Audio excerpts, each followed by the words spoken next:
Good morning students. हम लोग chapter number 3 देख रहे थे, जिसमें हम लोगों ने कल साउथ इंडियन बिल्डिंग्स के बारे में देखा था, क्रिएटिव बिल्डिंग्स के बारे में, टेम्पल्स के बारे में, स्टैच्यूज के बारे में, उनके बारे में देखा होगा। आई होप आप लोग रेगुलरली अपनी स्टडी कर रहे हैं और अपनी प्रॉब्लम्स को अंडरलाइन करते जा रहे हैं। लाइव क्लासेस के टाइम जब मैं डाउट सेशन लूंगी तब आप अपनी प्रॉब्लम्स मुझसे पूछ सकते हैं, या फिर व्हाट्सएप पे चैट करके या फोन करके कैसे भी आप अपनी प्रॉब्लम्स पूछ सकते हैं, लेकिन आप पढ़े जरूर। आज हम वेस्ट इंडियन केव्स के बारे में पढ़ रहे हैं।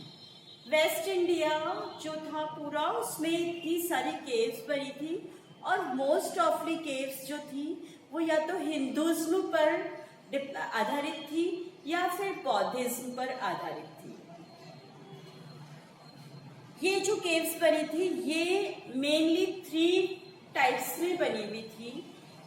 फर्स्ट टाइप जो है उसमें जो केव्स बनी हुई थी वो बिल्कुल देखने में ऐसे लगती थी, अगर अंदर से उनका इंटीरियर देखें, मेन गेट से अगर उनको अंदर तक देखें तो ऐसे लगता था कि वो उसकी शेप हाथी जैसी है। बिल्कुल बीचों बीच पृष्ठभूमि में हाथी का मुंह जैसा नजर आ रहा है और दोनों तरफ के जो वॉल्स हैं वो बिल्कुल हाथी के कानों जैसे नजर आ रहे हैं, जिसमें बहुत सारे खंबे बने हुए थे। और ये जो केव्स थी, इस टाइप की केव्स मंदिरों के रूप में या चैत्य के रूप में बनी हुई थी।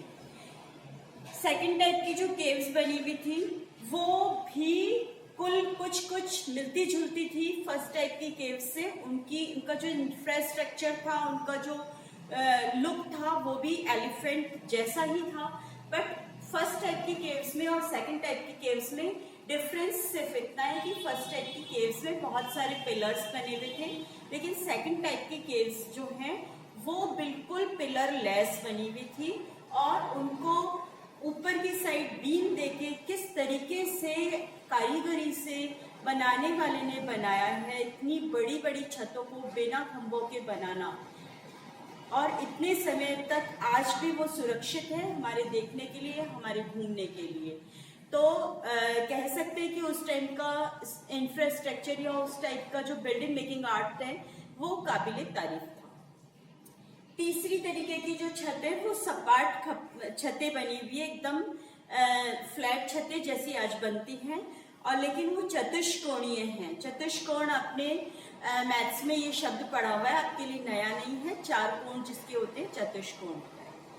तो बिल्कुल कमरे जैसी बनी हुई हैं और पीछे की तरफ एक वृत्ताकार छोटा कक्ष भी बनाया गया है।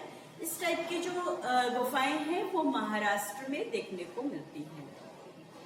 फर्स्ट टाइप की जो गुफाएं हैं वो अजंता केव्स उनका एक अच्छा उदाहरण है। सेकंड टाइप्स की केव जो हैं वो महाराष्ट्र के ठाणा नादसर में मिली गुफाएं हैं, वो इनका अच्छा उदाहरण है। और थर्ड टाइप की जो केव्स हैं वो महाराष्ट्र में कोंडीवाइट नामक स्थान पर इस प्रकार के चैत्य पाए गए। चैत्य के विशाल कक्ष में अर्धवृत्ताकार चैत्य चाप मेहराब की प्रधानता होती थी।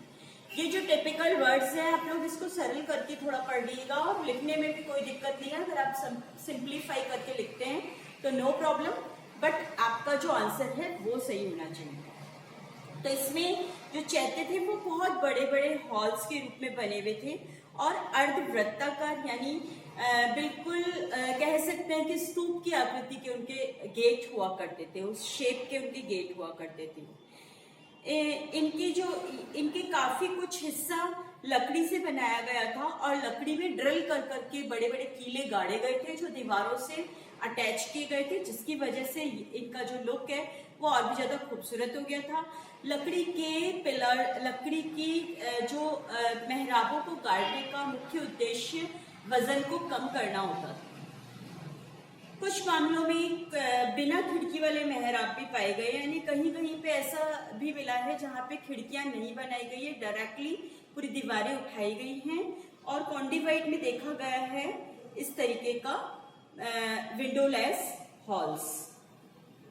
सभी चैत्य गुफाओं में पीछे की ओर स्तूप बनाना आम बात है। स्तूप यानी कि डोम शेप्ड आकृति जहाँ पे मेन जो कह सकते हैं कि समाधि वाला हिस्सा होता है उसे स्तूप कहते हैं, और बाकी जो हॉल होता है वहाँ वर्शिप करने के लिए या फिर अपनी ध्यान आराधना करने के लिए भक्तगण बैठते हैं। स्तूप के ऊपर जो समाधि वाला हिस्सा होता है वहां पे बैठना अलाउड नहीं होता है, वो केवल दर्शनीय होता है, पूजनीय होता है।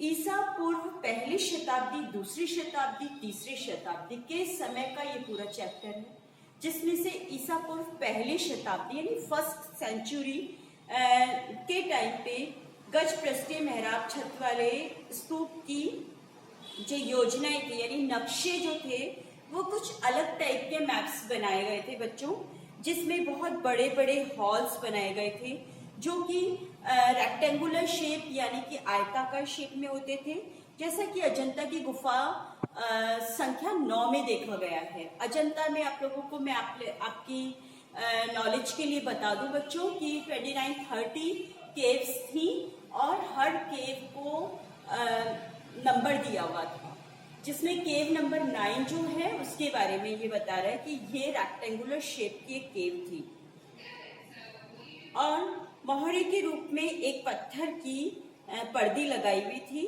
जिसका निर्माण बेजदा, नासिका, कार्ला, कन्हेरी में पाया जाता है। ये सब प्लेस के नेम है, इनका कोई इलाज नहीं है, इनको आपको एज इट इज लर्न करना पड़ेगा, इनको मैं सिंप्लीफाई नहीं कर सकती। अनेक गुफा की जो प्लेसेस है वो मंदिरों के बाद के समय में, मंदिरों के कक्ष जो है वो बाद के समय में बनाए गए थे। स्टार्टिंग में ओनली स्तूप वाला पार्ट था, लेकिन जैसे जैसे देखा कि विजिटर्स यहाँ पे ज्यादा आने लग गए, टूरिज्म का एक अच्छा सोर्स हो गया है, तब इनको एक मंदिरों का रूप दिया गया जिससे लोग अट्रैक्ट भी हो यहाँ पर आकर। और एक और बड़ा उद्देश्य था कि उस बड़े हॉल में बैठकर वो शांति से अपनी पूजा और आराधना कर सके। चट्टानों को काटकर सबसे बड़ा कक्ष बनाया गया था। गुफा की योजना में पहले 2 खंभों वाला खुला सदन बनाया गया था, खुला एक बहुत बड़ा हॉल बनाया गया था। बाद में बारिश से बचने के लिए एक पत्थर की पर्दी यानी कि दीवार भी लगा दी गई थी, और फिर एक बरामदा जैसा बना दिया गया। बरामदा यानी खुला आंगन, लेकिन ऊपर से कवर्ड इस टाइप का बना दिया गया, और उसको भी पत्थर की दीवार से ढक दिया गया था। एक खंबे पर टिकी जो ये छत है वो चैत्य की छत एंड में पीछे की ओर एक बड़ा स्तूप बना हुआ है यहाँ पे। इस तरीके से ये इनके इंफ्रास्ट्रक्चर अगर आप समझना चाहें तो आपकी बुक में बहुत अच्छे पिक्चर्स दिए हुए हैं जो कि आपको समझने में इनको हेल्प करेंगे। तो आप जब भी इसका डिस्क्रिप्शन पढ़े तो साथ साथ में आप इनको देखते भी जाइए, जिससे कि आप लोगों को यहाँ का विजिट करने को मिलेगा और यहाँ के बारे में समझने में हेल्प मिलेगी। आज के लिए इतना ही। Thank you.